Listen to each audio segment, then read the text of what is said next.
There we have it.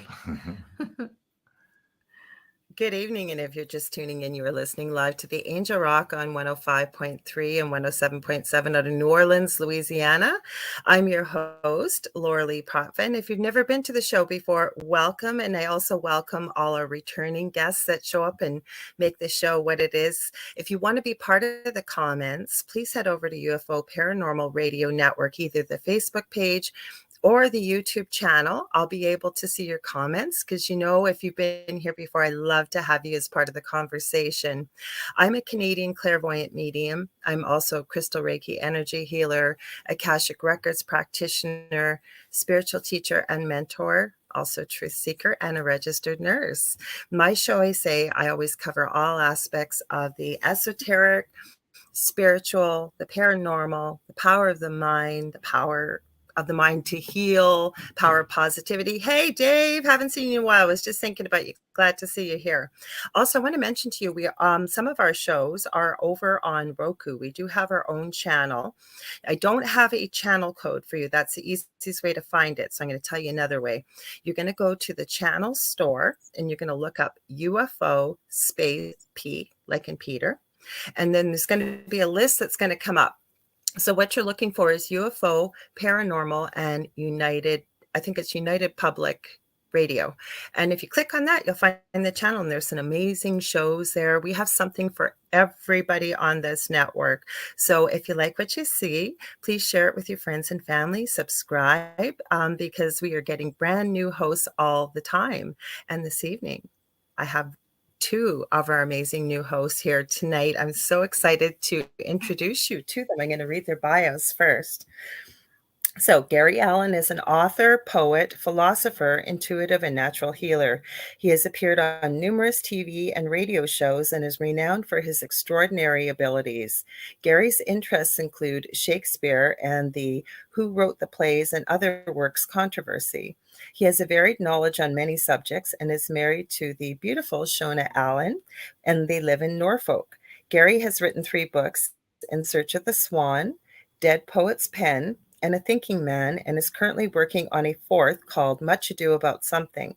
Shona Allen, his wife, is a singer, songwriter, actress, natural healer, and intuitive who has appeared on TV and radio and also appeared in various films and plays. A keen photographer who loves nature and animals. Shona has an avid interest in Egyptology and, like Gary, a quest for unveiling the hidden mysteries. The Allens have a regular weekly podcast show here on UPRN Live called The Allens Investigate. Welcome, Gary and Shona. I'm so glad to have you here. Hi there, Lorilei. Hi. So we've got Dave Petrella here. We've got Howard Peter. I'm probably going to screw it up. Pitre. I'm not sure, but Howard. I'll say Howard. Hi, welcome. Howard, yeah. So as I always start the show, because that's the cool thing, and we try and do this on the network, is have people. Oh, we got Michelle from Australia too. She always joins in. Welcome, Michelle. Hi, I always like people to find out about kind of who you guys are. Like, how did you get started in podcasting? You joined our UPRN family. But what I'm going to tell you guys listening, go to they're on YouTube under UFO Paranormal Radio. Check out their latest podcast because they give quite a bit of history about whom they are. So Gary, there's a lot about you and there's a little bit about Shona. So I'm going to start with Shona and then we're going to kind of foray into a short version because I want people to go check out your show. There's so much information. So Shona, how did you discover that, did you have paranormal experiences as a child or tell us a little bit about you. I did indeed. And I wasn't really sure what was happening at the time. I just remember as a very small child, my parents put me to bed and they turned the light off and left me. And then I would feel the sensation of someone sitting on my bed, which freaked me out. I didn't like it very much. And I used to be quite upset by it. But that kind of evolved. I heard voices at the end of the bed, people talking and discussing things. And it kind of evolved, when I got a bit older, I would go to sleep And just at that moment when you've just drifted off to sleep, I then felt myself, it was like flying down the staircase. And I'd fly down the staircase and I'd get to the bottom and then go bump. And then I woke up again. And that used to happen a lot. I don't get it now, Thank thankfully. God. Yeah. But that used to happen a lot. And I used to sort of get things like I would see things and then they'd happen, or I'd have a vision of being somewhere and then I would be there. You know, so that was quite strange. And it was only as I got older and I started sort of reading up on things and understanding that I knew what was happening. Interesting. Now I'm going to ask Gary. Gary, you have a phenomenal story. It's crazy, the story you've had, and crazy, you're so authentic in it. So why don't you share the short version? Because I want people to go to your channel and check out. You guys will not believe the story. I've got goosebumps even saying it. Well, I was born in the East End of London. It's a very, very tough area. So you have to learn how to fight, to look after yourself. You have to. It's a tough area. And, you know, basically, I never learned anything at school. And I got expelled, actually. Those are the smart people, I say. Yeah. I'm not very proud of that, but I got expelled. And anyway, I left school and then I got a couple of decent jobs and I ended up having my own business and everything. So, and then at the age of, so I didn't do anything about the paranormal. I wasn't, oh yeah, no, there was a story. So I'll tell you that first, because when I was 6 years of age, my dad and mum had a prefab in Forest Gate, and in the middle of the night, my dad started shouting out, and I thought, what's happened? I thought we had a burglar or something, and we could hear chains going backwards and forwards down the hallway.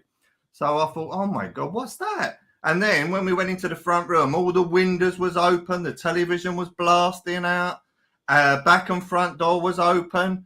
And anyway, so my dad was running about like a lunatic. He was looking for somebody because he thought someone had broken in, you know, as you would do. And anyway, about a week later, my Uncle Kenny came round, and he was sitting there. He was really taking the mickey. He was what a lot of old rubbish. And my mum and dad had a great big mirror above the fireplace. And he said, if what you're telling me is true, he said, that mirror will come down in a minute. And with that, the mirror come crashing down, right? Thousands of pieces. And that was the first experience that I had. And as time progressed, I'd completely forgotten all about that, and just got on with a normal life and, you know, chasing girls, whatever. Anyway, normal behavior. Yeah. And anyway, when I got to the age of, I was gambling as well. I used to like a bet and everything. And anyway, so one day I won quite a few quid. I won quite a lot of money. And I bought as you do, I bought a BM convertible, and I go to the nightclub. Well, okay. And then I end up meeting this gorgeous woman, and anyway, I was supposed to get engaged and everything. So anyway, what happened was I lost a few quid, right? So I end up with a Ford Sierra right from the BMW. And I just about had enough money to get a mortgage. So I got a mortgage, and it was really what I was trying to do was get closer to this girl, really. That was the idea of it. She didn't want to know because I didn't have the BM anymore. So anyway, that so should have told you something, right? It was the car. It was the car, exactly. But, well, yeah. Well, it was the car. I've got to be honest. It was the car, wasn't it? You know. And so all my dreams were sort of shattered. So what I've done, I put some money down and got a mortgage. And I couldn't really afford the mortgage, but I was there. And I was there for 3 years. And I'm looking around at the walls. And I was feeling really depressed. And I've got to be honest, it was bad space to be, you know. The money was running out, so I was lacking money, and it was a terrible space. And I said, I went to bed and I thought, God, please give me something, give me some luck or something, give me some luck on the horses or whatever.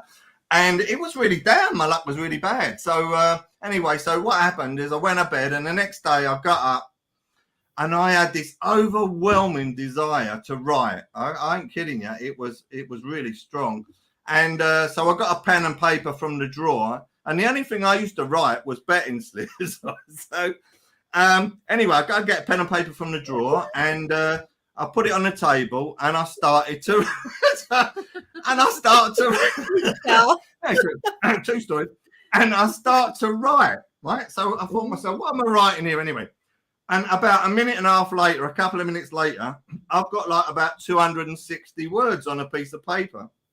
Mm-hmm. So I start looking at it, and it appeared that somebody was talking to me, right? So I thought, what the hell's going on here?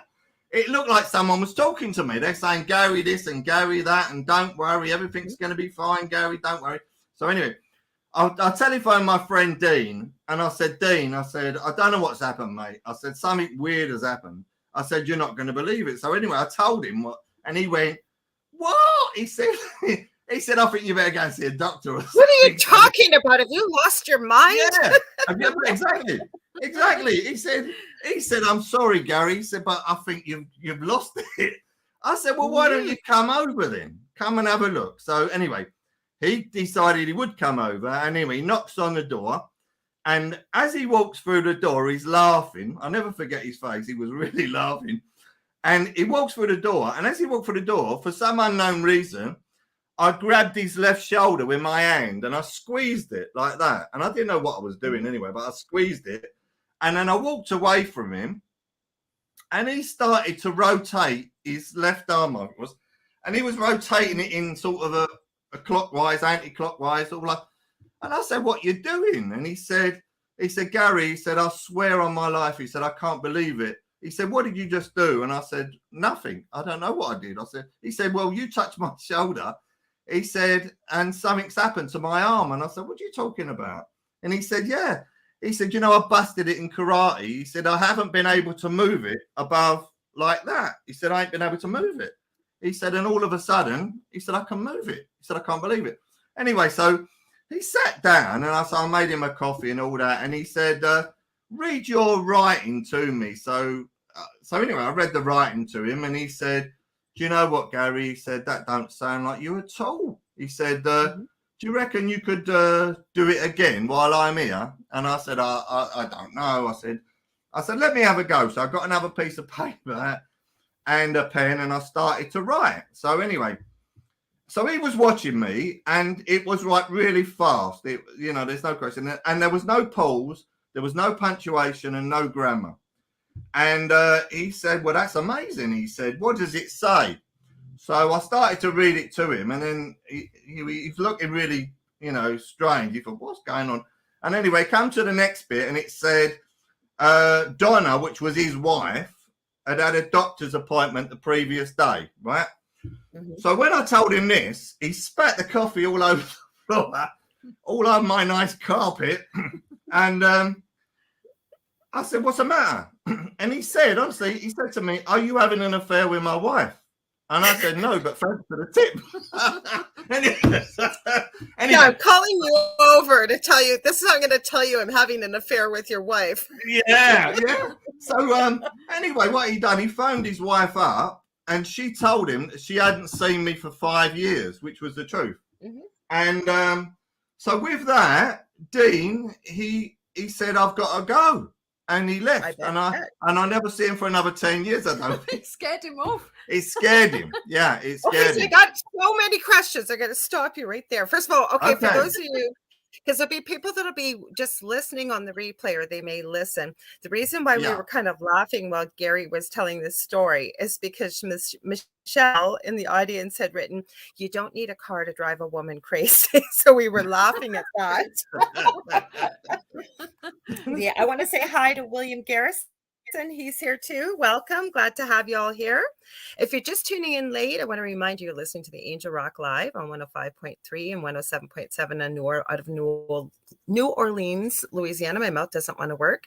And I have the Allens hosts from their new hosts on our show. So they're just sort of introducing who they are and how they got involved in what they're doing and kind of how they got together. But I'm going to give you the short version, but I have questions for you.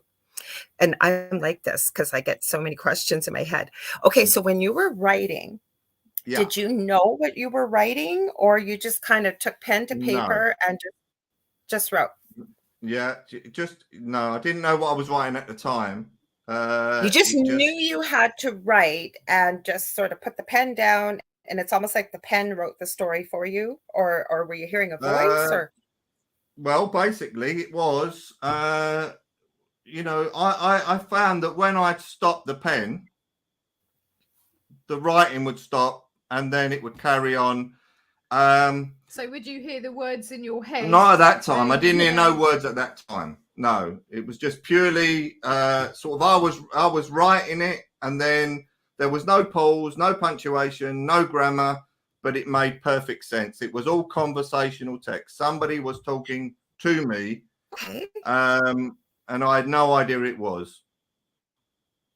Okay, same as the healing. Like this sounds, and this is so incredible, like this sounds destined, and I believe every word of what you're sharing with me. But usually when people get to the space like you shared that you were in and you went to bed, it sounds like you had this overnight transformation or unlocking, I would believe, what was always there and was meant to come out, because you didn't know you were going to heal your friend's shoulder, right? You had said when I listened to your podcast, you didn't even know why you grabbed his shoulder, right? No, absolutely not. I had no idea at all. I didn't know what I was doing. I was just sort of led over there and just grabbed his shoulder. And, you know, for the time I was actually on his shoulder, which was no more than about 20 seconds. It was incredible, you know, just squeezing the shoulder, walking away. And, you know, I had to believe Dean because that's what Dean said. You know, Dean had no reason to lie to me. He said that his arm was better. As you went along with your story, and like I said, I'm going to promote your podcast because I want people to go check it out because it's fascinating, this story. They could probably do about 10 shows on this, like the things that have happened to the two of you, including how you met. And okay, so I do healing work. Now, the only thing I can say, and I mentioned before the show, many people know who he is, my son with the autism. What he'll say to me is, I can feel people's pain and I can feel the difference. So my son, he's at that like a precocious age of 5 to 7. If something hurts, he'll say to me, feel it, mommy, feel it. And he knows what that means because I can run my hand over and I'll know where the pain is and how bad it is, right? So, but when I'm healing, I'm putting intentional healing out there. Like this was an intentional healing. So this is what's so amazing about what you're able to do. So fast forwarding through your story, because you have the most incredible story, the two of you, including, it is an incredible story. Can we go story. to the part about how you two met? And oh my God, if I can show you guys, keep getting goosebumps. It's not cold in here. How you guys met and you knew you were going to marry her. Can you share that? Because I want people to get the fill-in parts when they go watch your podcast. Oh my gosh. Yeah. Well, it's basically we'll have to come back to where I left off with a little bit. Back up a little bit. Okay. So we'll go on with the how we met. Okay. So this is what happened. You were really intuitive, like you were already knowing things about people that you didn't know.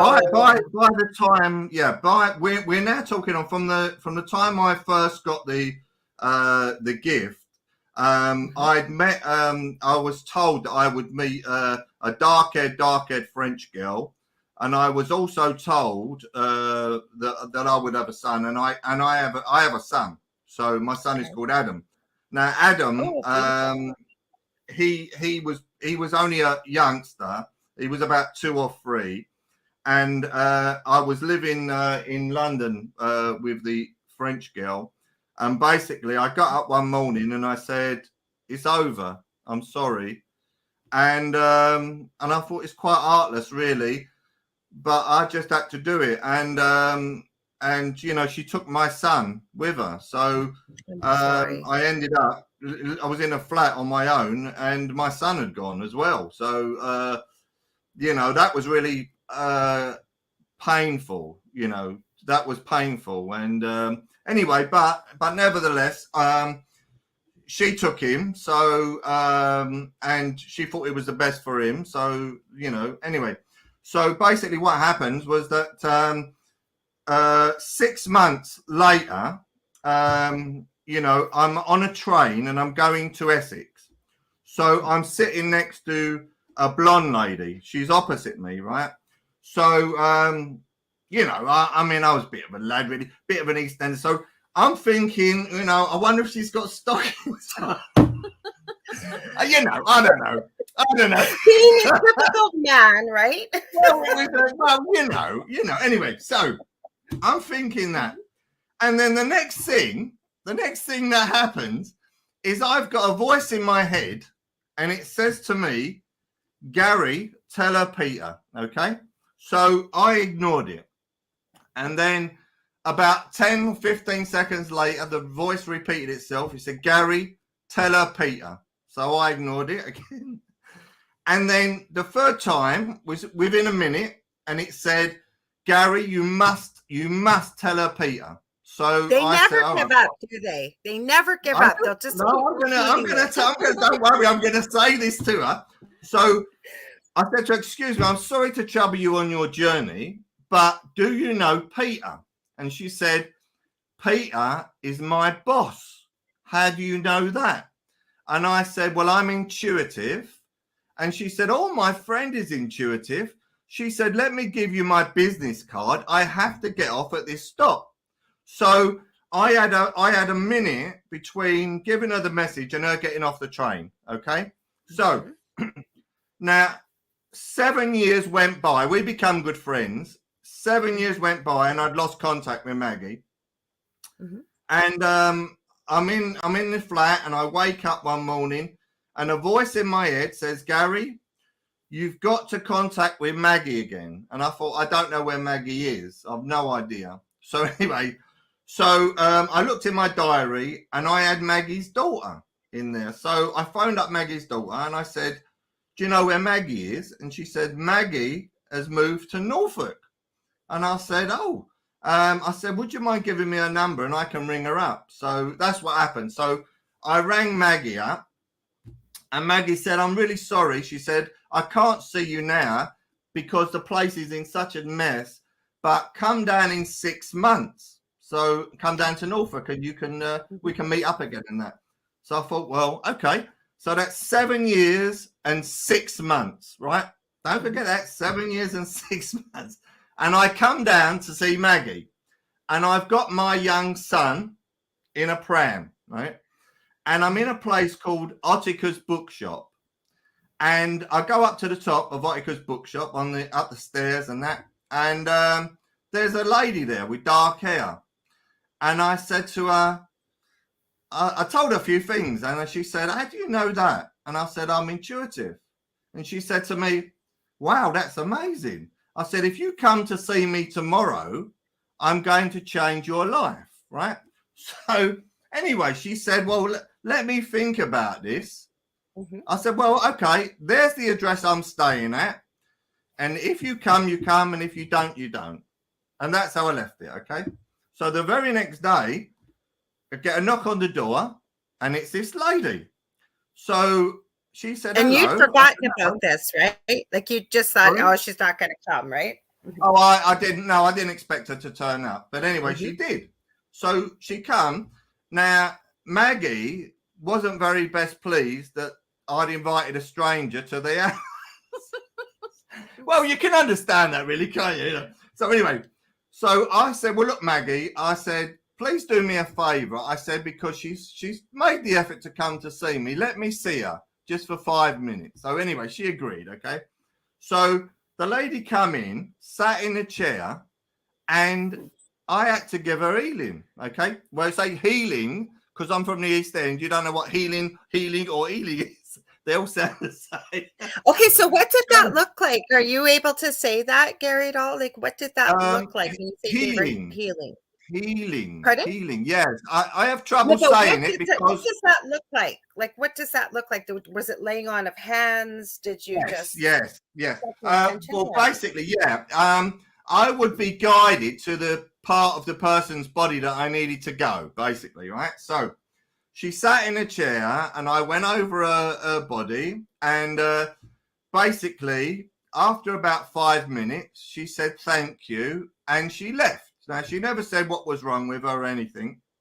And anyway, so I go back home to London, and I get a phone call about 3 months later. So we're now 7 years and 9 months since I met that lady on the train, right? Maggie. Yeah. Right. Now, she phoned Jan. This is Jan. Jan phones me up and she says, "Gary," she said, "I have to come down to London to thank you." And I said, "What are you going to thank me for?" She said, "Well," she said, "that day when I came to see you," she said, "you gave me healing," she said, "and I never told you," she said, "but I had multiple sclerosis." And she said, "Your healing was so amazing," she said, "I've been able to ride horses and do things I've never been able to do before. And I must come to thank you." And I said, "Honestly, you don't have to come to thank me." And she said, "I want to." Right? So I said, "Okay, then you can come to London to thank me."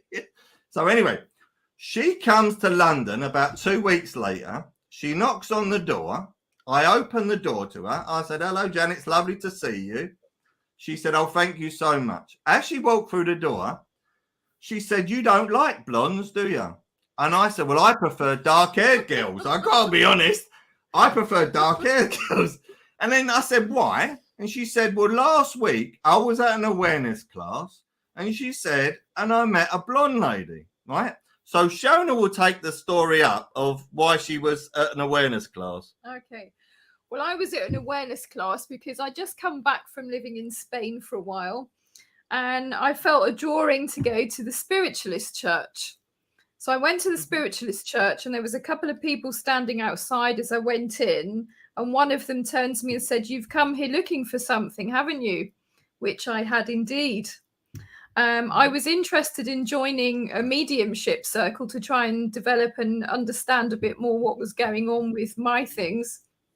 And he said, "Well, you can come and join our circle," which I thought, great. He said, "Come next week. And obviously you can come and sit in the circle and develop." So I thought, great. Went into the church, and I actually got a message as well. And it was actually the medium came to me and said, "You're with someone you shouldn't be with at the moment." And spirit were basically saying, "Kick him to the curb." And it was very true. It was very true. It's quite a detrimental relationship. So it's very true. I knew it myself, but sometimes we need a gentle shove, don't we? Anyway, a bigger shove too, or a kick up the bottom. Anyway, I went back the following week, and the same guy that said, "Yeah, you can come and sit in circle," was looking a bit stony faced, and I said, "Oh, hi," and he said, "I've got some bad news." He said, "I'm really sorry, but," he said, "they won't let you sit in the mediumship circle until you've done an awareness class." And I said, "Well, that's fine. I don't mind." So anyway, I went to this awareness class, and I was the first person to sit down. The second person to walk in was this lady, Jan, that Gary is talking about, that he healed. So that was really interesting. So that basically, I'll hand the story back to Gary again. Right. I'm going to stop you for 1 sec. 1 sec. Okay. So for people listening, following this, okay. So here you were going back the next week, right? Shona expecting to sit in this mediumship circle. Guy tells you, "I'm so sorry, you're not allowed to sit until you go to the awareness class that you went to," right? And now you've just said this Jan was the second person to sit down. I keep getting goosebumps, you guys. I don't get this often. I always say that's why I sign for spirit or truth. But the thing is, look at how this all plays out. So when I'm giving messages to people or whatever from spirit, I always tell them, please don't try and figure it out, because you couldn't figure out in a million years. Could you have figured out in a million years this would have happened where Gary's now about to pick cup, right, Gary? Right? Oh yes, yeah. So anyway, she said, I said she said that you don't like blondes. I said I prefer dark-haired girls. Anyway, so as she said that to me, I said to her, "Does this blonde lady have a red car that pulls to the left?" And she said, "I don't know." I said, "Does she have a boyfriend she shouldn't be with?" She said, "I don't know." I said, "Does she have a brother?" She said, I don't know. She said, "I'll tell you what, tonight I'm going to ring her up and I'll put you on the phone." So I said, "Oh, okay, that's good." So anyway, why did she that think you needed to meet her, Gary? Why did she think you needed to meet her? I meant to ask that. Why did Jan think she didn't actually say I was going to meet her at all. She said you don't like blondes, but I met this blonde lady. Yeah, so exactly. But I think that she didn't. Didn't have any intention of putting us together. She was that just came to her, and that's what. Anyway, so and she was intuitive. You have to remember that she was intuitive as well. Okay. So, what basically happened then is she phones up this blonde lady and starts to speak to her. So she said, so I say to Shona, "Do you have a red car that pulls to the left?" Which I did indeed, because I had a tracking problem. Mm-hmm. And I said, "And do you have a boyfriend you shouldn't be with?" True, yeah. And I said, "And do you have a brother?" Yes. She said, "I did." So, okay. I said, "Well, what I'll do, Shona, is I'll give you my email address.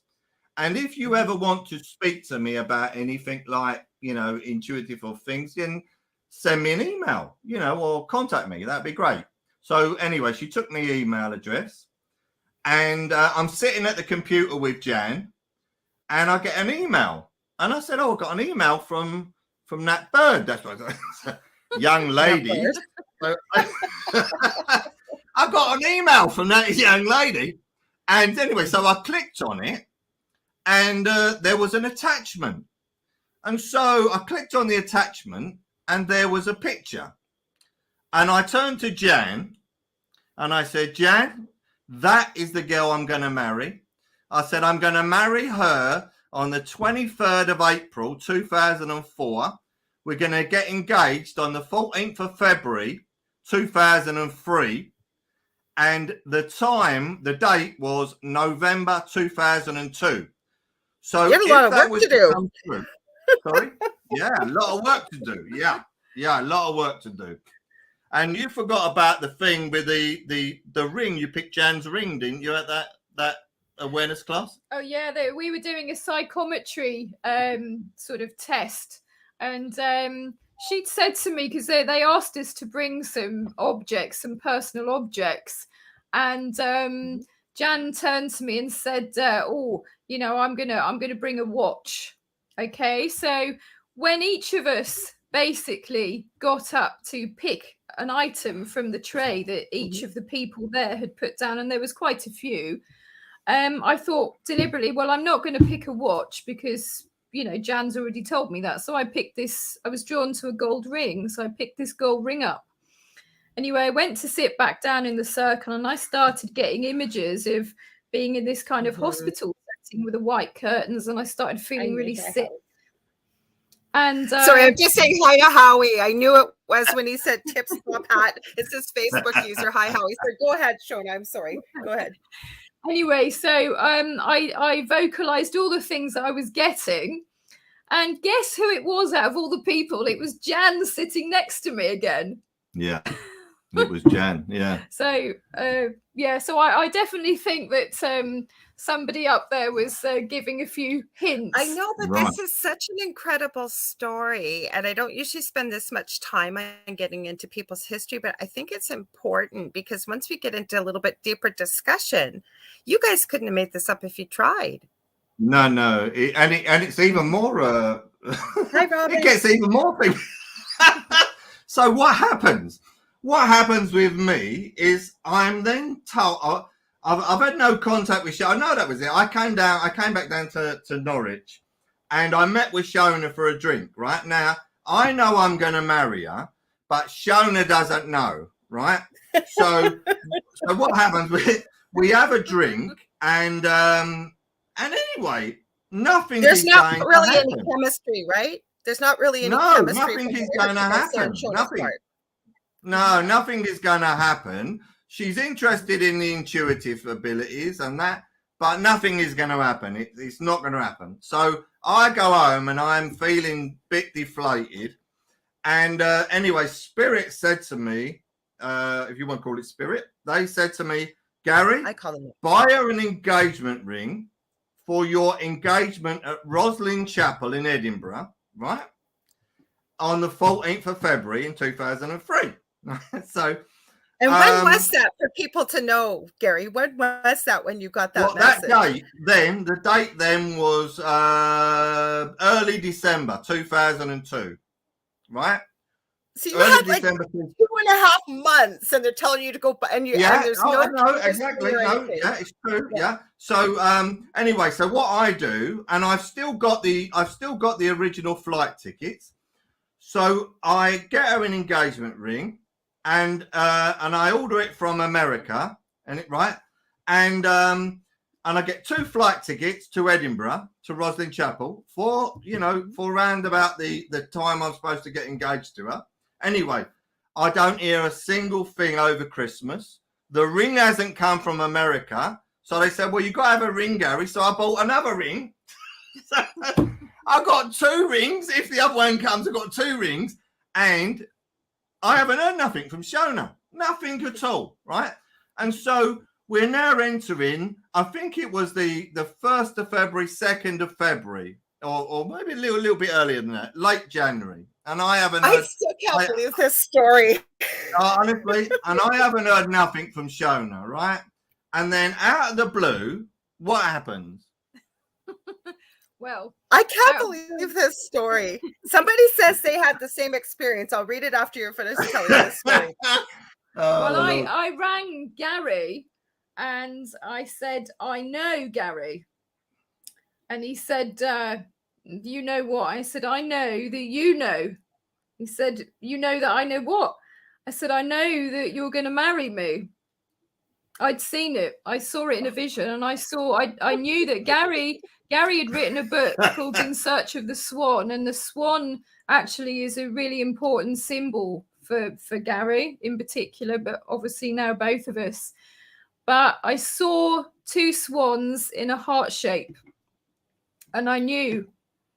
And so I was quite cross at the time, because I was thinking, well, this feels like things are being sort of created for me without my agreement to this. Yeah. And I was a bit irritated by it for a day. I was quite humpty about it, quite cross. And then the funny thing is, the next day I woke up and I was completely at peace with it. And I thought, yeah, that's what's going to happen. So I rang Gary anyway, and I said that I know that you're going to marry me.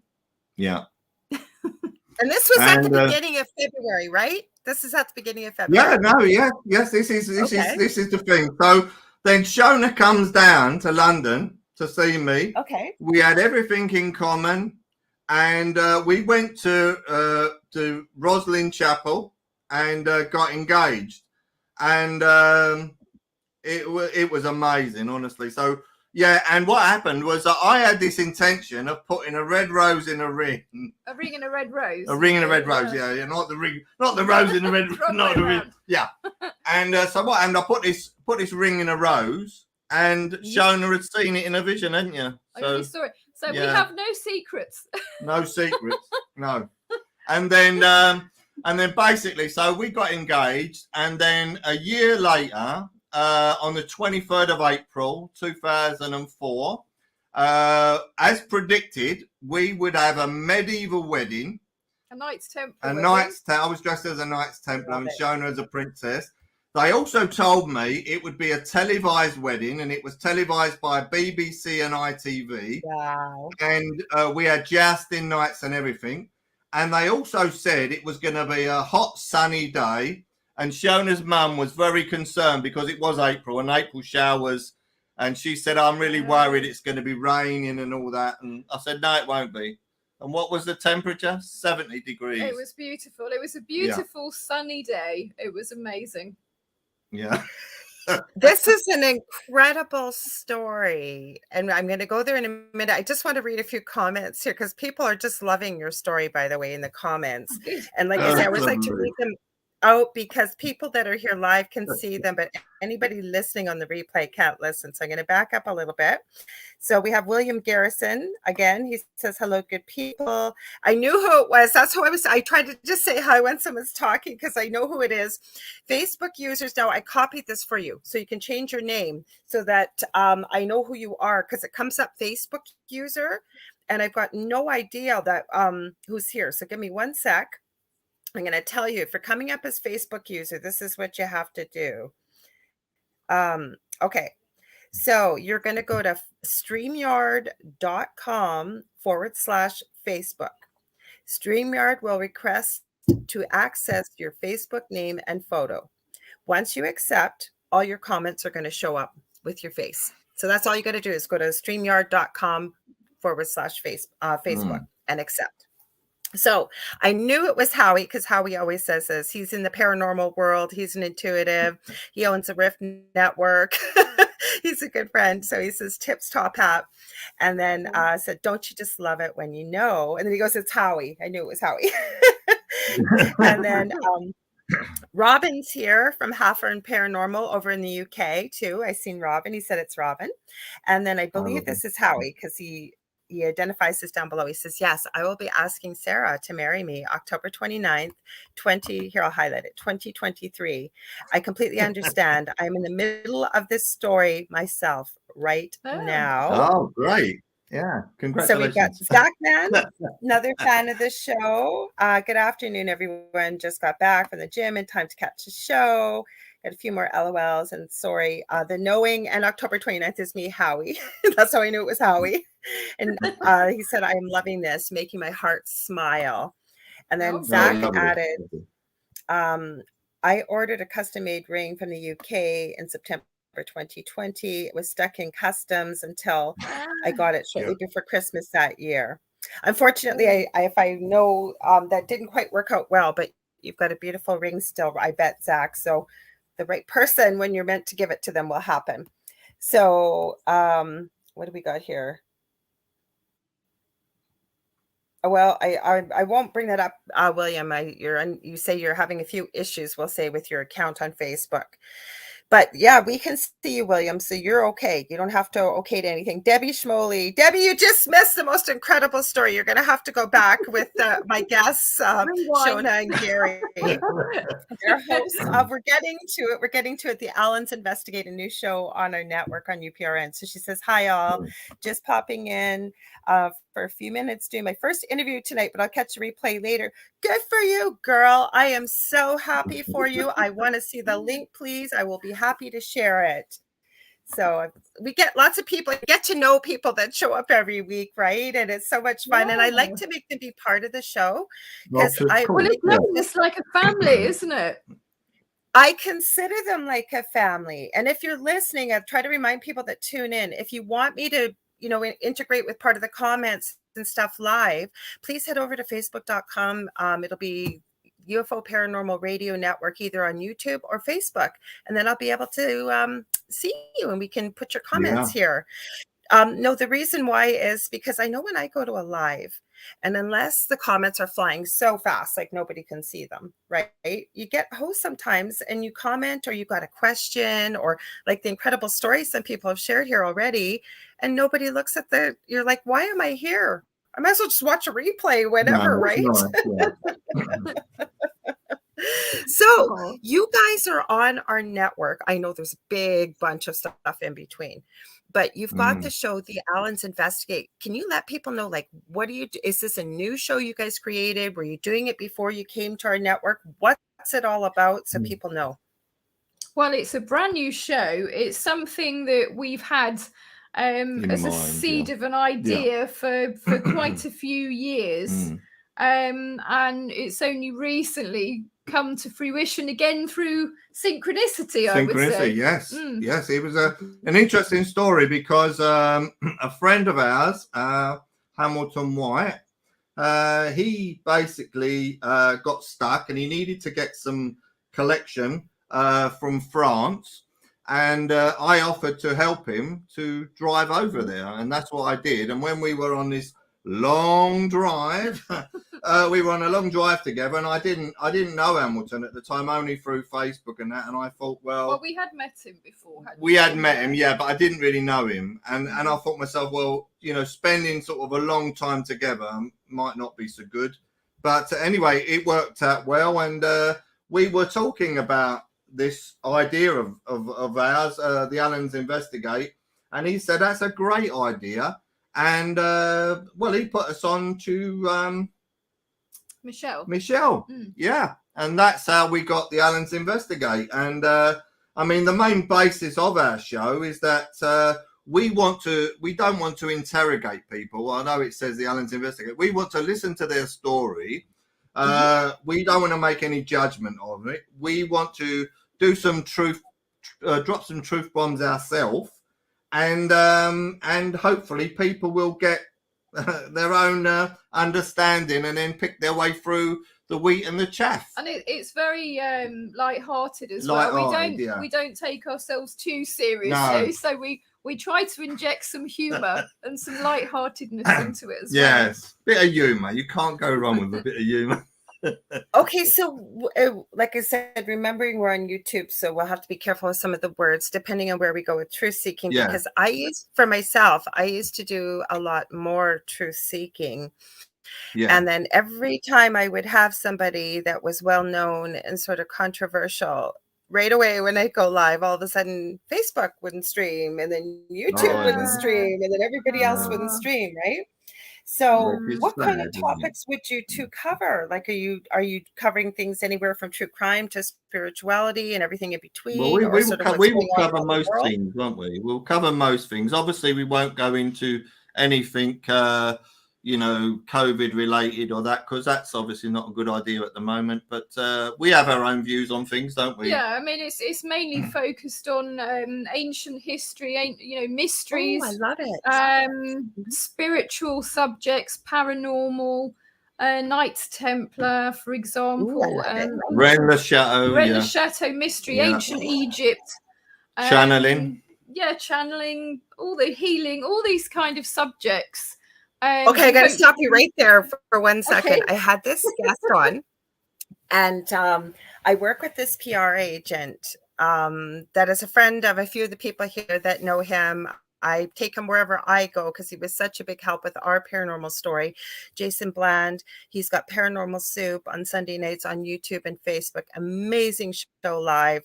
Check it out, guys. He's amazing. Anyways, I had met somebody there that's a PR agent, Gavin Lee Davies, and he sends me the most incredible guests from all around the world that are authors. And this one guest, Tom Riley, he's over in Ireland, and he's written the true story. I'm Oliver Cromwell, because I guess Oliver Cromwell over in Ireland has really been demonized, and he's done the work and the history. And we just hit it off like gangbusters. Most of these people I don't meet till like 5 minutes before the show. And he says, do you know anything about the Da Vinci Code? I go, the Da Vinci Code? Now you're talking my language. Well, we did a whole series on the Da Vinci Code. Then we've got a new host. I was just on his show on Wednesday, Bart Sharp. It's the Quantum. Please forgive me, Bart. Look up Quantum. You can't miss it Wednesday afternoons. He goes over, he's in Texas, and in Austin, Texas. He goes over to France and works in all the area, exactly what you're talking about, Rennes le Chateau. And like I said, we're from all over the world. You couldn't make this kind of stuff up. And what I love is you're looking at history, because history has been changed. Would you both agree? Yes, absolutely. 100%. Last week we had a great guest in Andrew Goff, who's very well known, and we've got an interesting guest this week. We've had some very interesting guests. Yeah. And, it's wonderful listening to their stories and everything. And, some of the things they say and you think, well, we know slightly different, but we don't contradict them. We listen to their story. We're happy to listen to it. We're happy for people to make their own minds up. Well, I think the essence of it is basically to present the information to people, and they either accept it or they don't accept it. But at the end of the day, if it makes them think, then it's done its job in my book. Because I think that's the important thing. Sometimes you listen to people speaking and you might say, well, I'm not sure I agree with that. But then they might say something else and say, yes, I do agree with that. Yeah. And then from that piece of information gleaned from that person, it then leads you on and opens up a whole new chapter of the book. Yeah. So I think it's very important. And that's really what we're all about. We're interested in truth. And in finding truth, you have to listen to other people and their stories and their information. And you have to pick bits out that you feel are relevant to you. Yeah, the key to it. Sorry, the key to it is it's not your truth or my truth. It's the truth. That's what I always say. I always say to people, even when I'm off air and having a conversation with somebody, I will say to them, you know what? You can, if it resonates with you, great. If it doesn't, that's okay too. But I always say, don't trust what I'm saying. If this really piques your curiosity, I'm hoping this is an impetus for you to look for yourself, to dig further, to look, to use a variety of resources.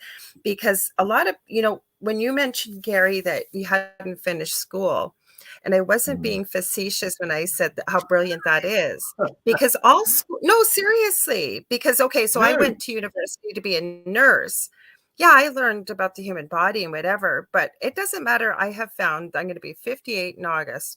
The longer you go through life, the more I have realized that, you know what, you can learn only so much from books. It's life experience that teaches you, right? Yeah. Well, I've never read a book in my life.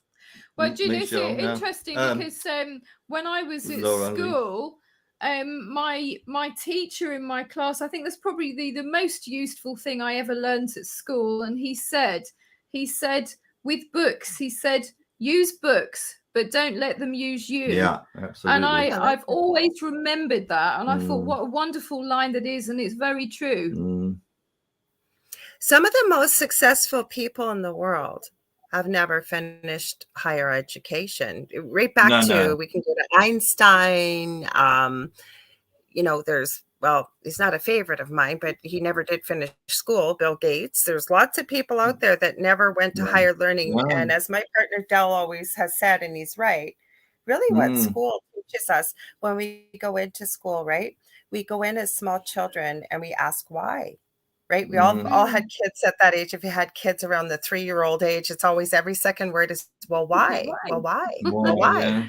Yeah. Then you go to school, and the longer you go, the more you're told why. You're not asked. Exactly. Right. Yeah. Exactly. Yeah. So it just teaches you to sit there. Yeah. Oh, go ahead, Conformism is a dirty word. I don't like conformism. But that's how you find truth, by saying why is this, why is that, I'm going to explore this and find out. That's how you find truth, though, not by someone telling you what it is, because then you don't know whether it's truth or not, do you?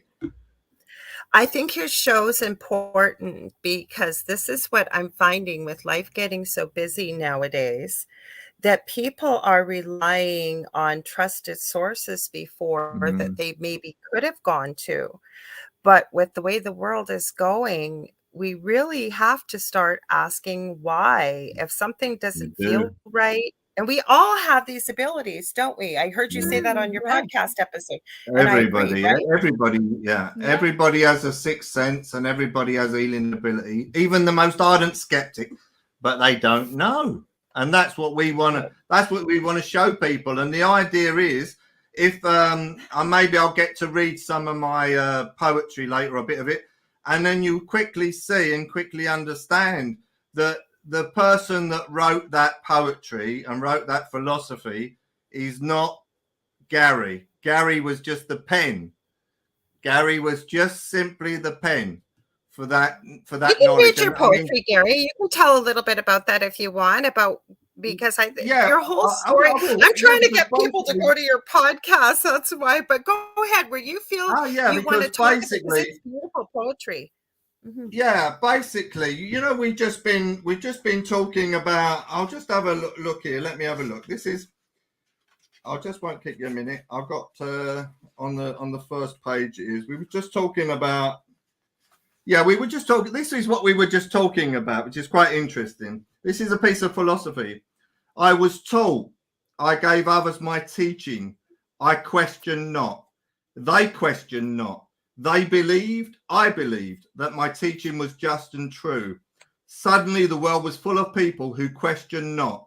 In a world of those that question not, the teaching became a truth, and from that truth spawned the many of misunderstood.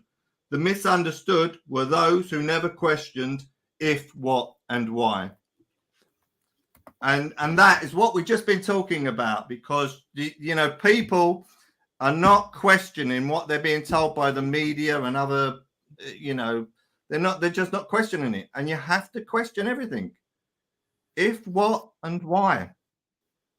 Well, I think what happens, without getting into too dangerous of territory here, is I think the world is changing so quickly. Like, I found this, I wasn't looking for it. And we think we've talked about enough things here to prove that there are no coincidences. Things play out the way they're meant to play. And I wrote the name. I always forget the name. I don't know why, but I've been listening to it a lot. Give me one sec here. I took a screenshot because I knew I'm going to forget the name. It's called the Next Level Soul Podcast. And I do resin for anybody that follows the show. I love to create. I always have to be creating. That's actually when I meditate and really connect with spirit. So my hands were all sticky. I got a brand new phone and I wasn't going to be touching it. And this podcast starts playing. And it's a guy that was a Hollywood director in, obviously from the US. His name is Alex. I think his last name is Ricci. And he just started feeling really dissatisfied and feeling this calling that there had to be something more. So he kind of hid it for a while, but he kind of left Hollywood behind and started interviewing people, kind of like what we do, and talking to people. And he's investigated a lot of people that have had near-death experiences, people that channel, people that, are motivators, people that are healers, and what have you. And there was such profound information, and where I've really been drawn to is the channelers, and again, near-death experiences, because you'll hear people say, well, you go through a tunnel and you see the light, and that. No, I don't think I've ever heard one person tell the same story twice when it comes to a near-death experience.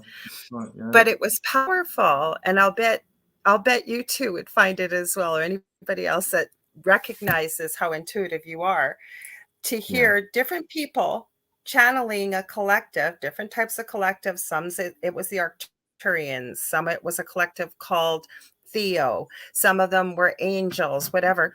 But to hear coming out of these people's mouths when they're channeling things that I know myself have received from spirit, almost word for word. I shared it with a fellow friend, close friend, who's intuitive, and she's so organized.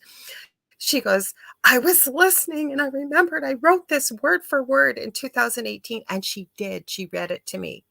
Right? So where's it all coming from? What do you guys think? Like, where do you think all of this is? Like, how are we connecting like this?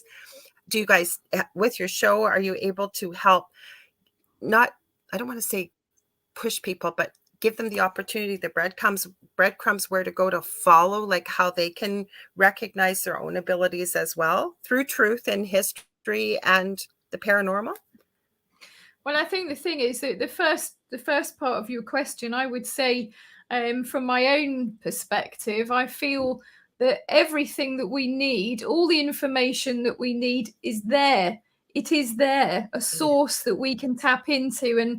And you obviously must have heard of Nikola Tesla, the famous inventor of alternating current and free energy. He himself said the same thing, that he was aware of this sea of information that you're able to plug into. And he himself obviously got clairvoyant images of inventions, and he was able to run these inventions until they actually work. So he didn't have to build physically these inventions. He would do this in his mind. So the mind is an incredibly powerful tool. Sure. And I think you could kind of say it's a little bit like a radio, in that you just have to tune it in to the right frequency and then you can access it. And one of the tools, moving on to the other part of your question, that I find the most useful, I mean, Gary's been lucky because it just happened to him naturally without doing anything like this. Yeah. But I think most of us, or most people, meditation is probably the key, I would say, to tapping in. Because you're training your mind to quieten the mind, to be open, to listen. And I think listening and the quiet of your own company is probably the best way to tap in. I think this is the interesting thing is that I was told when I first started to hear in my head, because it's just like a fault voice. So it's like if for example, if you were washing up at the sink and then suddenly you hear the name Mark, for example. I don't know why I said Mark, but anyway, you suddenly hear the name Mark. Name. Sorry? Your brother's name, my isn't brother's it? Name. There you go. Right. But it comes out of absolutely thin air. Okay. But that's it. If you get that name and it's sort of something you wasn't thinking of, you're thinking about washing up. So you're thinking about plates and dishes and whatever.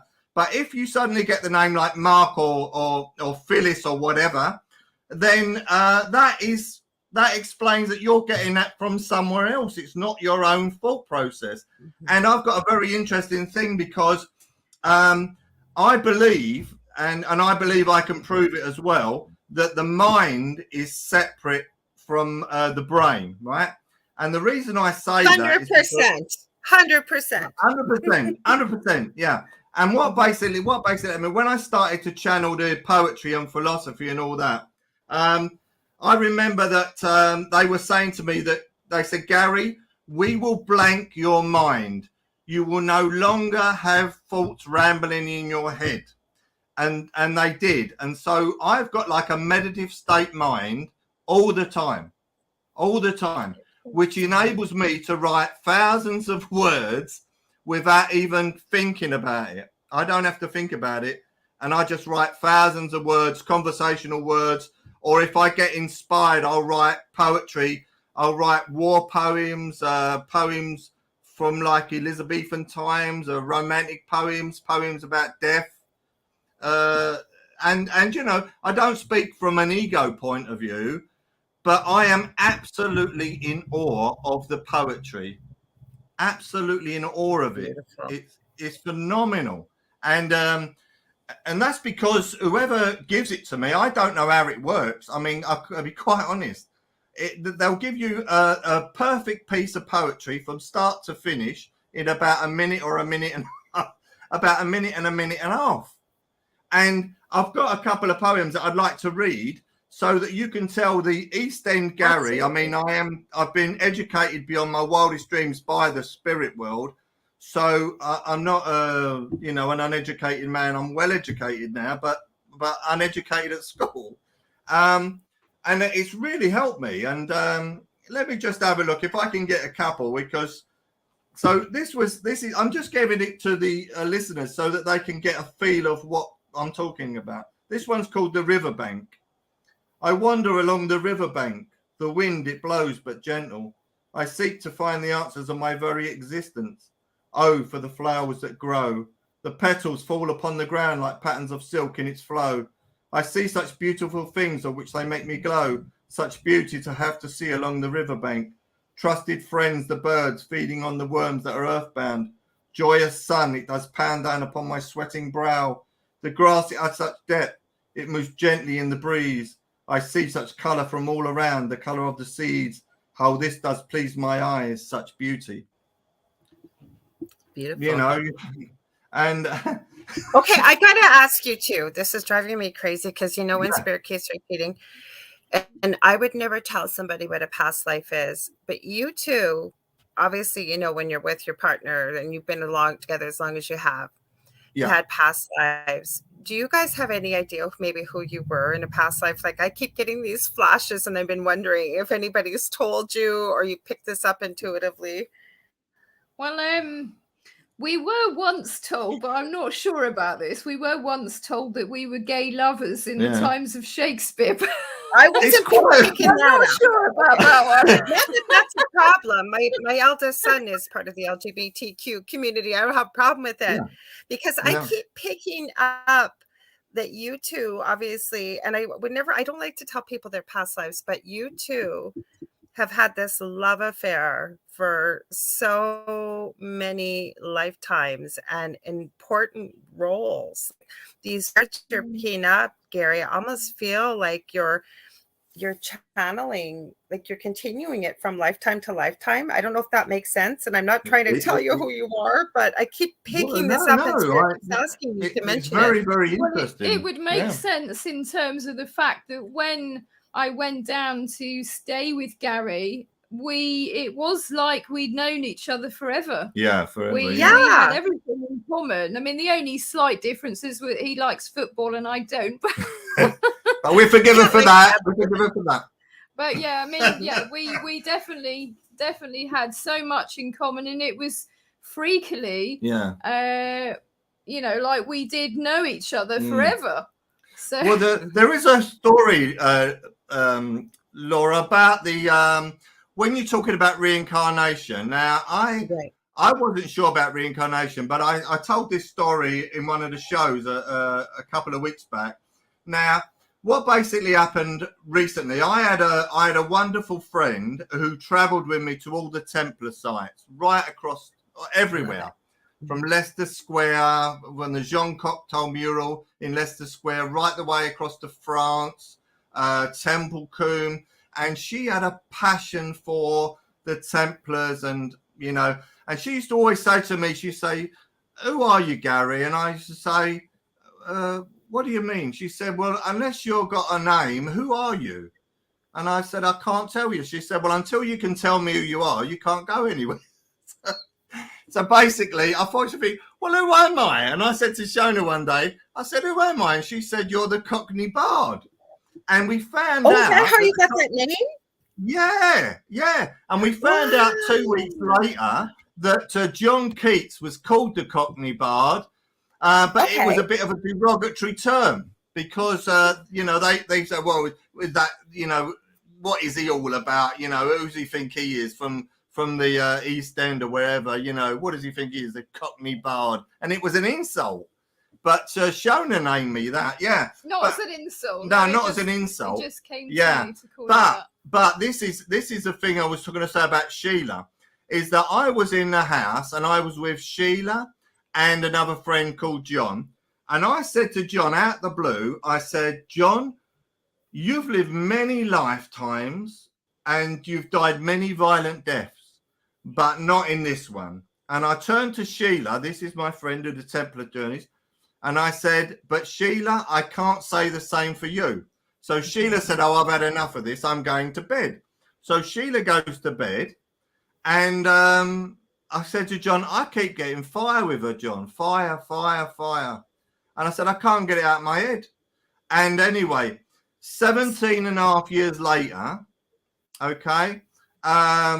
my friend Sheila died in Grenfell Tower in the fire disaster. Yeah.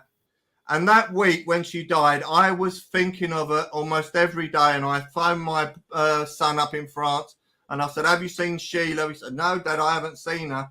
And I was laying in bed. I think it was a Friday night, and I was listening to the radio, and they were talking about this terrible block of flats was on fire in London. And then they went on to say it was near Latimer Road. And I thought, well, I think I know that. And then they said, "Oh, it was Holland Park." And Holland Park was where me and Sheila used to have regular coffees. And so I came downstairs, looked at the computer, and I checked on the computer, and I traced back the route. And I said, "That is where Sheila lived." And I went in there once. And I said, "That's where Sheila lived." And I didn't know Sheila's second name. She only had the name Sheila. And I was on Twitter at the time, about a week later, and I saw a post from someone called I can't think his first name, but Smith was his second name. And he'd written that Sheila, his mum, was missing in Grenfell Tower on the 16th floor. So 17 years later, that prediction came true, you know. Astonishing, isn't it? I mean, she was a beautiful soul as well. I mean, I couldn't believe it. No, if anyone didn't deserve that, she didn't. Oh. Look. She decided she's coming to join the show.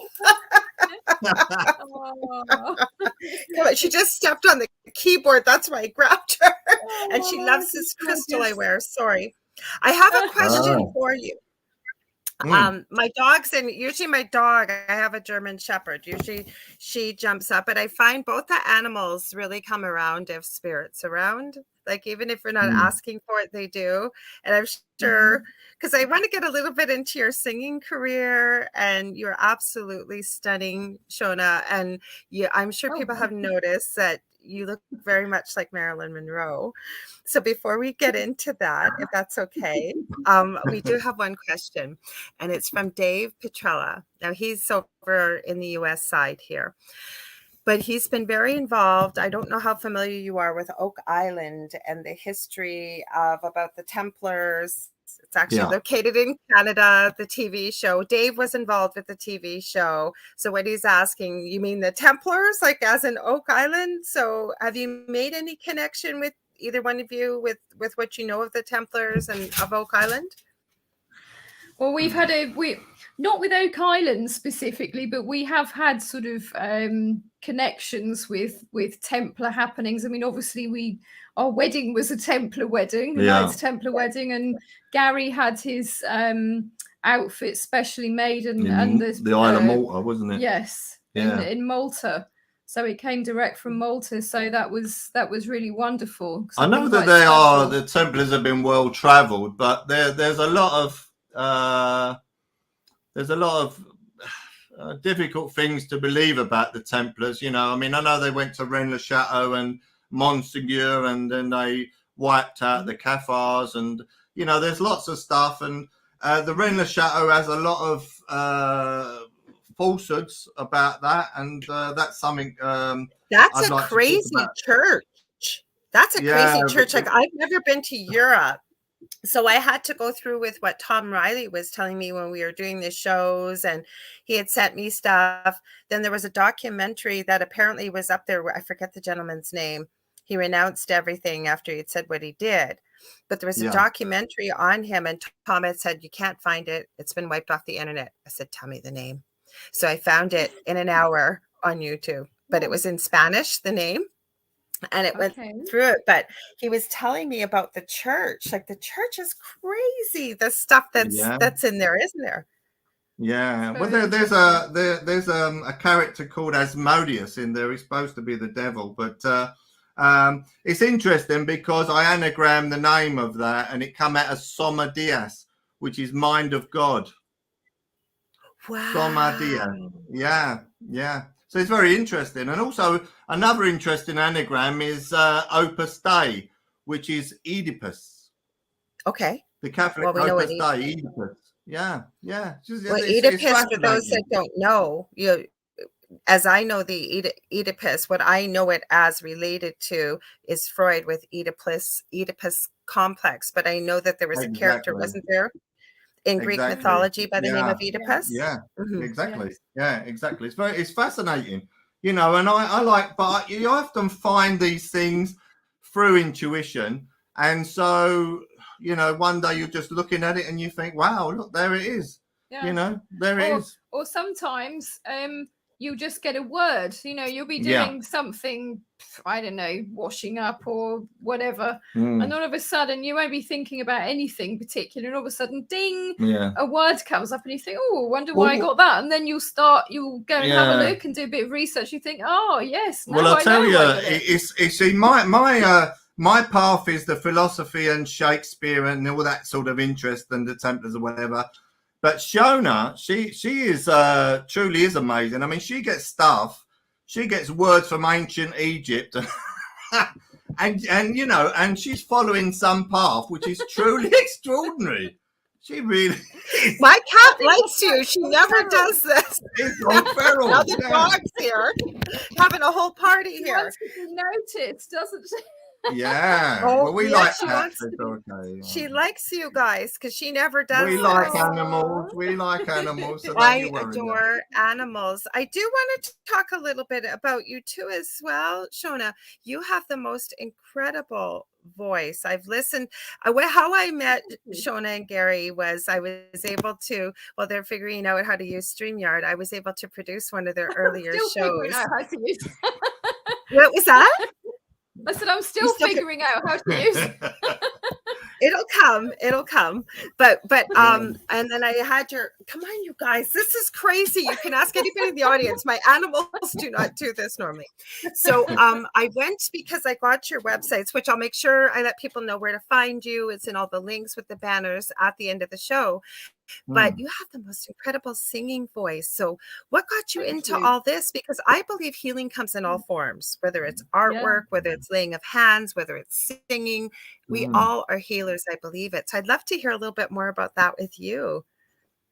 Well, I think probably it started off that my mum used to sing to me a lot. My mum was very musical. In fact, my whole family on both sides are very musical. My grandmother used to play violin, and she even played violin for Laurel and Hardy when they came to England. Oh, wow. And I've actually got their autograph to my dad as well, which is quite something. And anyway, so we've always come from a musical family, but my mum in particular, when I was very small, she always used to sing with me, and she used to get me singing along. So I think that's what got me into music, really. And I've always had a great love of music and drama, acting, all that kind of thing. I mean, I was acting in pantomimes and things when I don't know if do you guys have pantomimes in Canada and the US, or is that just an English thing? You guys have such a rich culture and so many more beautiful things. Even I was thinking when you mentioned a spiritual church and I've done quite a bit of, like I was mentioning before we went live, two of my very close friends are from the UK that I work very closely with spirit with. So I kind of hear about it vicariously when I meet friends, new friends or other friends. So I don't think we do. If we would have it anywhere in Canada, I would say probably in Quebec, which is like going to a different country here in Canada. Like if you went to Montreal, or in French they say Montreal, or old Quebec. It's just incredible, like with the cobblestones and the buildings and the architecture. It really is like going to a different country compared to the rest of Canada. So that's where I would say maybe we'd see it. Anyway, sorry, I got off track there with pantomimes. Okay, well, just to explain what pantomimes are in case people don't know, they're kind of taking fairy tales and putting them on the stage is probably the best bet. And there's usually a good degree of banter between the actors on stage and the audience. So, for example, the people in the audience say, "It's behind you," and there's all that kind of thing. So it's like audience participation and things as well. So it's a great British tradition over here, having a pantomime, usually around Christmas time. So I started off doing acting as a child in pantomimes, and that's really what got me into the love of acting and drama, really. And then obviously my singing started sort of moving more into the fore. And I always loved Marilyn Monroe. There was always a special place in my heart for Marilyn. I always thought she was wonderful. Yeah, I really did. There was something about her that was different and special, I think, more than anybody else. So for me, that I love Marilyn. And so that's kind of what got me in. And as a kid as well, I used to do lots of impressions or impersonations of people. And Marilyn, of course, was one of them. So I used to just sort of do it to friends and family, really, just as a laugh. And my mum said, why don't you start doing it properly? Yeah. So and Gary, obviously, you pushed me into that as well. So that's kind of how I started doing that. So I do kind of both talking and singing as Marilyn. Yeah, we went on the BBC, and basically what happened was that I said to Shona, I said, "Give me 2 minutes." She walked out the room. I said, "I'm going to write a poem about Marilyn Monroe." And she walked out the room, came back in, and it was written, wasn't it? And it's called A Letter to Marilyn Monroe. And it's on my website, actually, the Cockney Buzz website. And people can go and look at that, because I've got pictures of Marilyn, and it's a fabulous movie with and Shona read the poem, didn't you? Mm-hmm. And I think it works tremendously, because I love Marilyn Monroe too. You know, I've got a lot of time. I don't think I've ever met a person that doesn't love Marilyn Monroe. Like, really, talking to people from all over the world. Not that she comes up in every conversation, but I swear to you, whenever she comes up in a conversation, whether I've seen it publicly or a private conversation, I've never met a person that dislikes her. Honestly. And the thing was, I did say to Shona once, I said, there is like a soul connection between Shona and Marilyn. That's why I kept asking the past life, because I keep feeling you're embodying because her. When we've been like, to, it's the energy. interesting. And again, the goosebumps. Yeah, when we've been to Italy and things like that, and people have stopped her and said, you look like Marilyn. It's a lovely compliment. I mean, there's only one Marilyn Monroe, but the point of it is that Shona can carry her off unbelievably well with do a bit of voice or something, bit of singing or something. Every baby needs a daddy to keep her worry free. Every baby needs a daddy. Is that the place to be?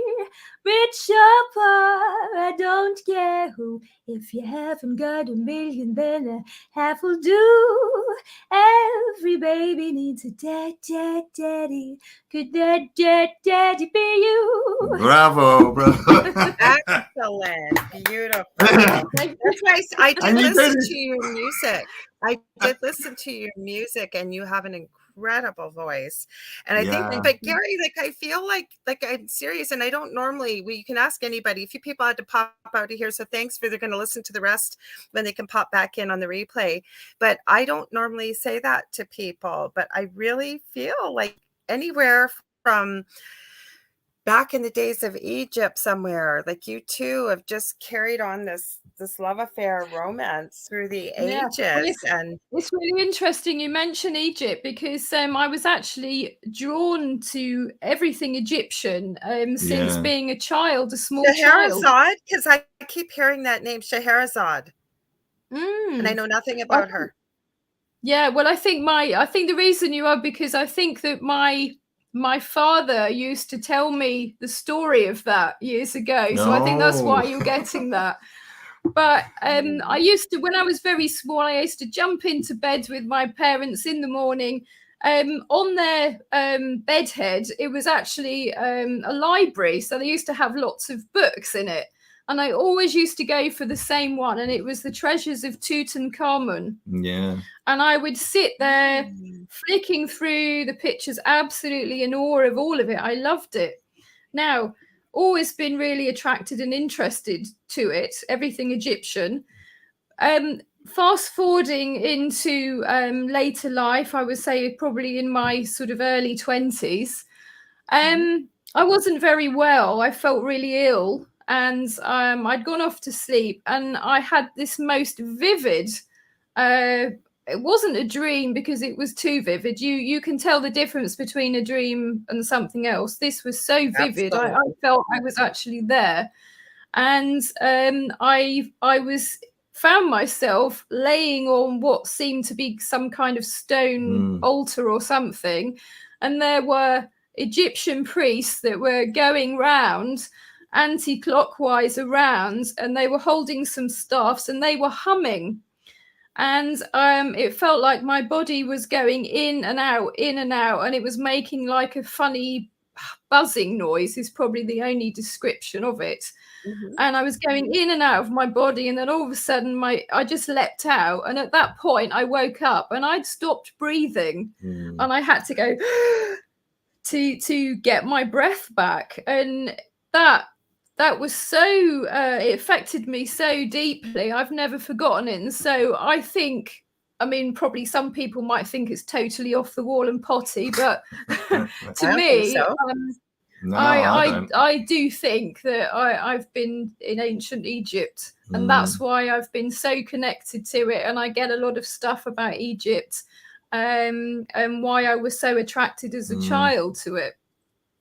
And and also when I lucky enough years ago I got to visit Egypt as well, and I went to Luxor, and it was magical. And the day that I went to leave, I cried. I didn't want to go, and I didn't know I was blubbing, and I didn't know why. Why am I, because you were home. Yeah, exactly. I think that's why. Yeah. It's amazing. No, I think that's what I almost feel like. You two were like, you've been really important people throughout history for some reason. Like it may not even been of a romance story that we've heard before, but I feel this, like, even this beautiful poetry. Like, I have to admit, Gary, the first time I met you, and then I went to your website and I saw the Cockney Bard, and I'm thinking, okay, that word bard is an important word to me. I'll tell you off air, not on air, but it's an important word to me. And I know that I've had many past lives with that particular word. But anyways, when I saw you write poetry, and I always say it's not my job to judge, I went, he doesn't seem like the poetry type. I wonder what kind of poetry. No. It looks more like he should be a bouncer at a nightclub, really, doesn't it? You have that, a public speaker or a comedian, or you've got that kind of energy where you're not afraid to speak. Well, it's a bit, it's like, I mean, I don't pretend to have the greatest poetry reading voice in the world, but the thing about it is all these poems, when you hear them, it's like, for example, I'm going to read you one now, because this is called Lost in the Winds That Blow, and it's a war poem. So this is, and how you hear it now is how I'm hearing it in my head from start to finish. Okay. And it takes the time it takes me to read it to have written it. Okay. So it's Lost in the winds that blow. Though young am I and fortunes fade this hour, this day, I lay fallen with friends I barely know. Such is this war, oh lovely war, where numbers not names have meaning. Dreams lay scattered in fields with fires burning into the night. Wretched war, that cursed war that scars the heart. Bemoan a soldier's life, a worthy man but a worthless corpse in bloody fields far from home. Where is the reason? Where is the hope? When letters to loved ones penned lay muddied, lost in the winds that blow. War in anyone's name, not mine or yours. That is profound. Like, that sounds like somebody that's been there, like has really been through the horrors of war. Yes, exactly. And there was another one which I read this one, and this is my favorite war poem. It's called Etched in Some Memory, and when you read it downwards, it says Passion Dal. Okay. So it's praying for this day to end as death surrounds me, as scared as any man, yet I know no more than a child, suffering each friend's demise as in horror I reel, sacrificing my sanity and all I once knew, little as that was. Cold bodies, charred bodies, faceless bodies abound, hearing the screams of fallen mates and those I know not. Every sound I hear magnified in hell's tortured mind, nearing death oneself as shells descend. Good God, dreams, optimism, youth-filled hope banished to nothing. As pity rolls down my face in misshaped tears, pray for me, won't you? Every soldier dreams a victorious end, if only. Laid in mud, sacrificial lambs, butchered and slain, etched in some memory in years to come, me and my fallen chums. I mean, you know what go ahead, Gary. No, sorry, darling. Go on, you carry it. All I was going to say is, when you stop and listen to those words, and this has been happening with my gift lately, that when I hear people reading or speaking and describing something, it's almost like a movie's playing in front of me, or I can like see the energy. And you could see, like, at first when I was hearing that, it reminds me almost like of World War II from what we've heard, and, maybe what happened over in Japan. But then the last part of it, it almost brought it back to the rest of the world, and you could really see it and feel it. And for people that have never, thank God that there are people, young people, that don't understand what war is. No, neither do I, and probably neither of you, but the point is, you really were able to channel, if you will, like, there's so much emotion in there, is what I'm saying. Sometimes with poetry, people don't get drawn to it because it's complicated. That's not, you can hear, you can feel, you can see. We do have a question for you, but I know you were going to say something. Go ahead. No, I was just gonna say that when all these poems have been written over the last 30 years, and I mean, recently I wrote a poem about dementia. I won't read that tonight, but my father died of dementia, and the poem is written from the perspective of the dementia sufferer. And it's absolutely extraordinary that you can actually be inside that person who's suffering from the dementia. And that's what it is. And when these poems come through, it's like, if you was to see me writing and how quickly I write, and it's not automatic writing, it's because I can write at 24/7, anytime, day or night. I could be in a room full of people, empty room, and I'll hear the words and I'll just write them down. And basically, what it does prove, there's no question about it, that when people see the gift itself, I become the gift itself, and it is a pure spiritual communication between me and these spirits. And I know not who they are. I have no idea who they are. All the poetry, there's about 10 or 12 different intellects throughout. And when they write, I can show people how quickly I write, and I show them a piece of writing from 30 years ago, and it's absolutely identical at the same speed, without pause, punctuation, or grammar. And because you're getting future prediction and things like that, what it proves, without question, science says that when the body dies, mind dies with it, because the brain dies. This gift proves beyond question that the mind survives death.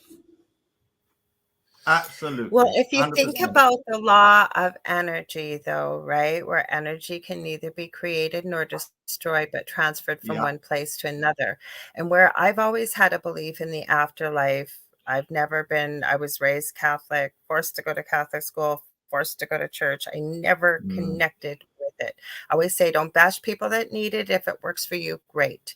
But for myself, the reason why I believe there's an afterlife, again, like I said, I believe I've had a near-death experience as a toddler. I wouldn't really be able to confirm with my parents. That's the only reason why I'm pretty well sure that I did.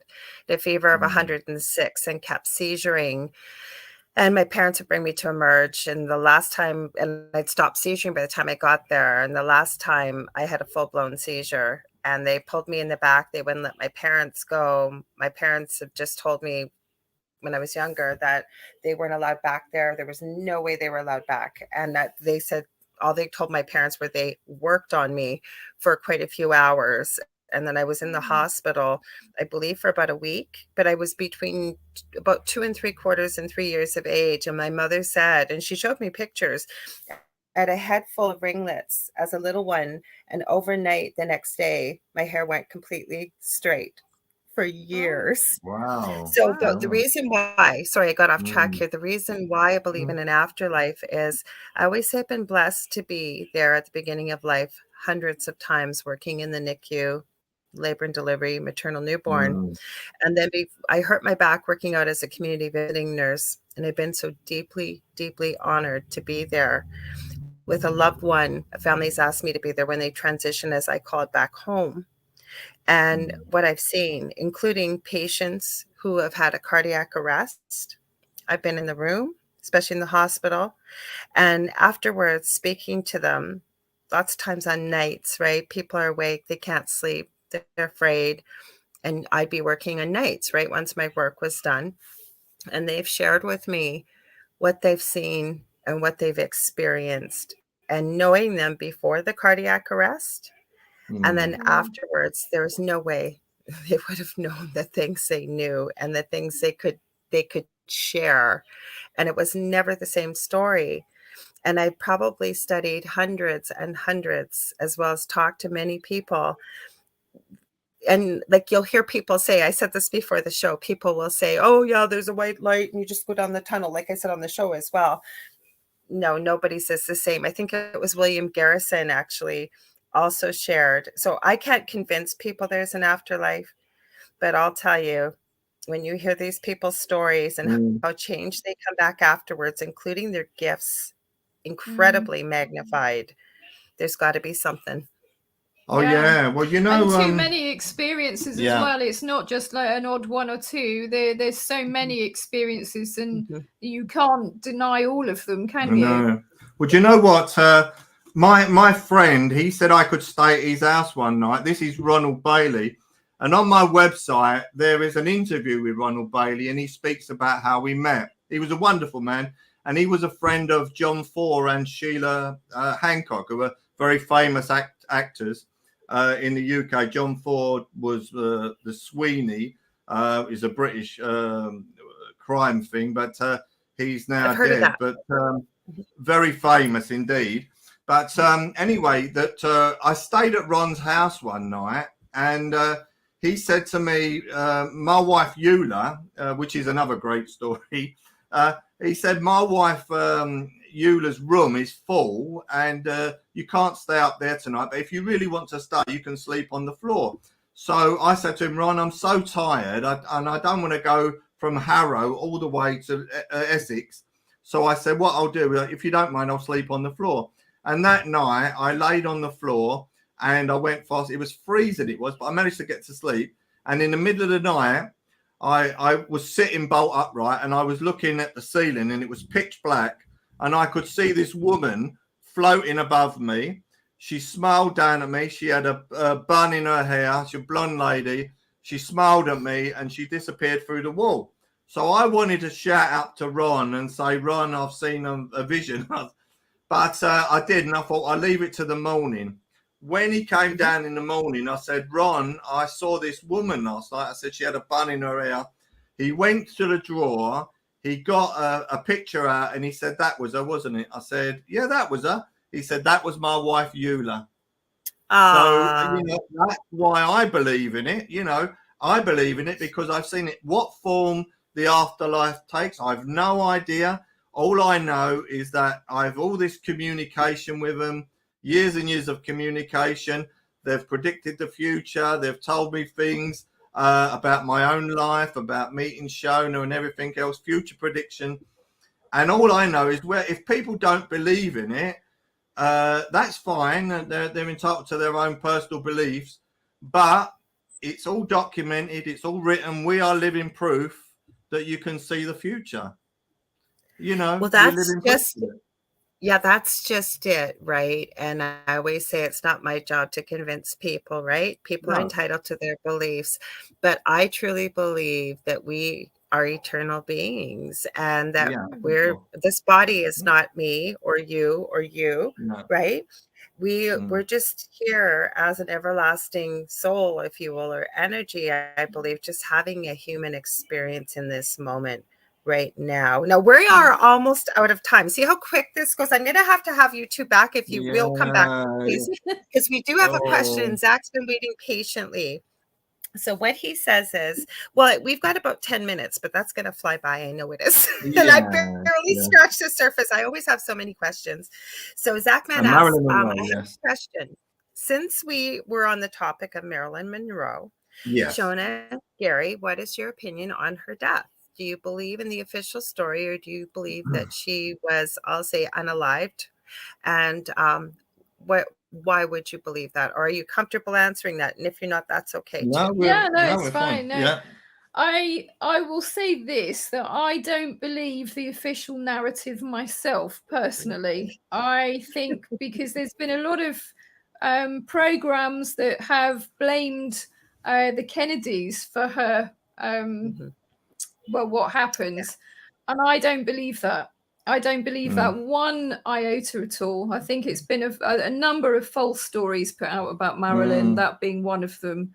And there are a number of anomalies. If you start researching into things, there are a number of anomalies that would tell you that it's not quite what the official story is, and that's what I'd say. We were on the BBC, and we were talking about Marilyn Monroe, and we were discussing this, and it seems to me, and I don't think I'm wrong, I think that Marilyn Monroe was an agent. I don't think I'm wrong, and she may have even been a double agent, but I still love her. I still love Marilyn Monroe, whatever she was. Well, I think the thing is, it's interesting because if you think about it, you know, a number of stars, they can become very famous. They get to mix with very powerful, influential people. They get to hear and listen in on conversations. They get to disseminate information to these people. So they're very useful tools, actually. Yeah. I mean, especially if they're programmed.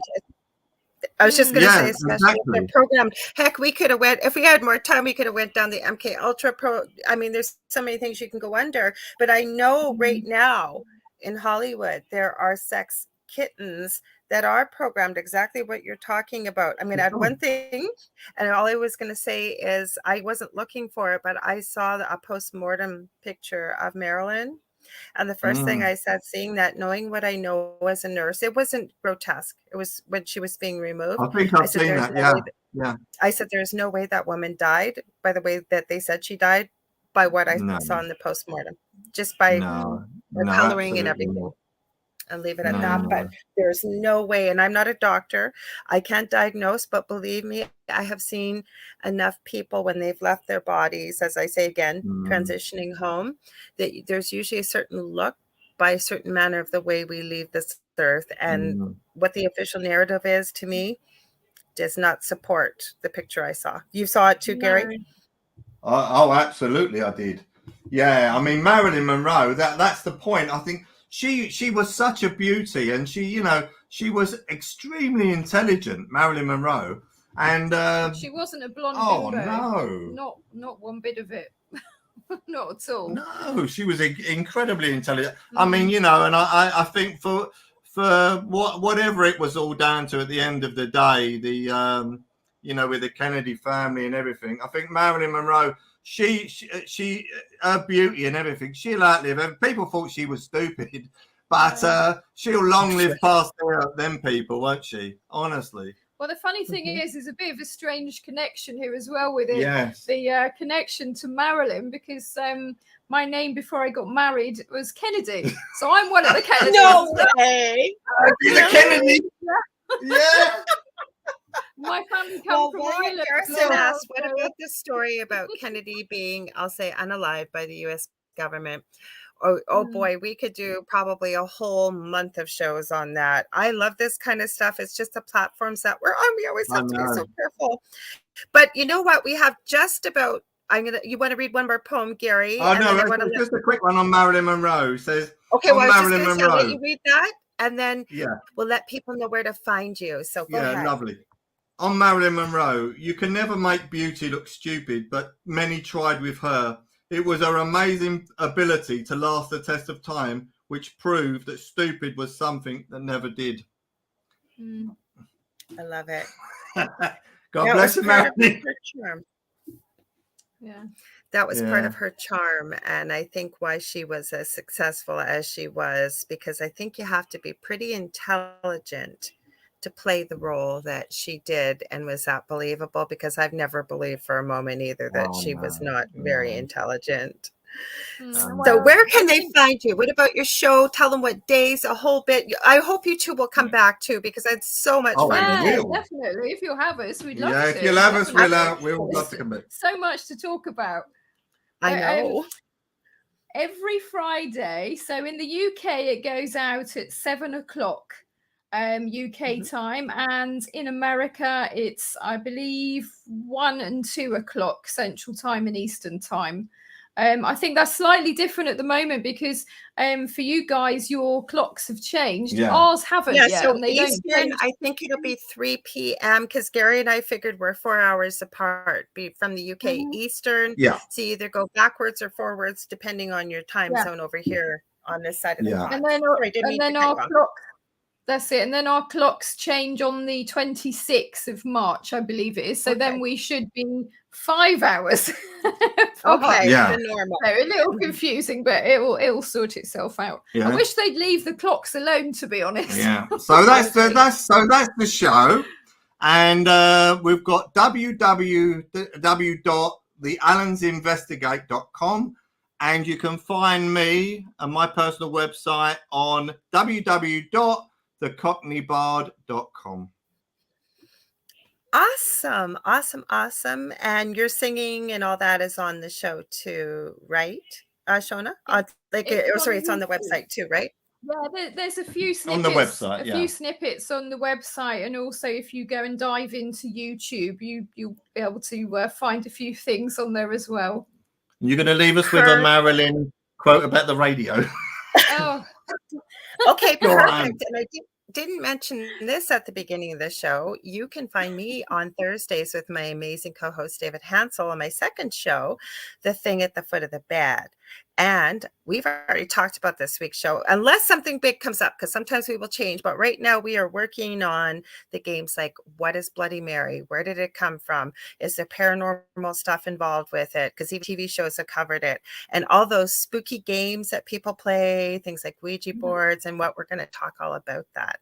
So also, if you ever want to get a hold of me on facebook.com/The Angel Rock. If you've got a show idea, guest suggestion, you want to book a reading, healing session, mentoring. I have 2 groups on Facebook, Paranormal University for all things paranormal, and the Angel Rocket Tribe for many of the spiritual things we sometimes talk about on this show.